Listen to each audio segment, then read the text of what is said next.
விஜய் கூட்டம் கூட்டும் போது சிறு பிள்ளைத்தனங்கள் நடக்கிறது. அவர்களை பார்த்துட்டு நம்ம தற்கூரின்னு சொல்றோம். அவங்க ஓட்டு போட்டு தான் இப்ப 108 எம்எல்ஏக்களை விஜய் வெற்றி பெற்றிருக்காரு அப்படின்னு நினைக்கிறோம். விஜய்க்கு கூடுற கூட்டம் 18 வயசுக்கு கீழே இருக்கக்கூடிய சிறுவர்கள், சிறுமிகள், அவர்களுடைய ரசிகர்கள். ஒன்று, அந்த கூட்டத்துல 18 வயசுக்கு மேற்பட்ட நாம் தமிழருக்கு வாக்களித்து கொண்டிருந்த தம்பிகள், தங்கைகளும் இருக்காங்க.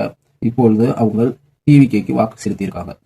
அதே மாதிரி மெஜாரிட்டியா 18 வயசுக்கு கீழே உள்ளவங்களும் இருக்காங்க.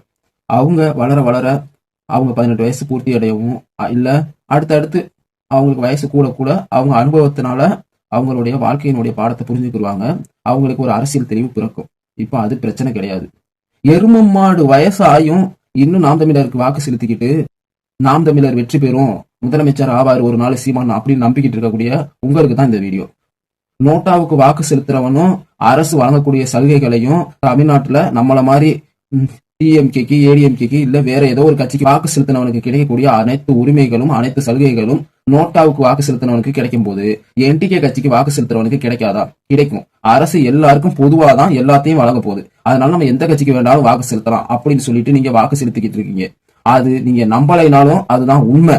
அப்படி வாக்கு செலுத்திட்டு நாங்க ஒரு நல்லவருக்கு, தத்துவவாதிக்கு, அரசியல் ஆசான், நல்லவர், வல்லவர், அவருக்கு வாக்கு செலுத்திட்டோம்னு முட்டு கொடுக்குறீங்கல்ல, அதை ஃபர்ஸ்ட் நிப்பாட்டுங்க.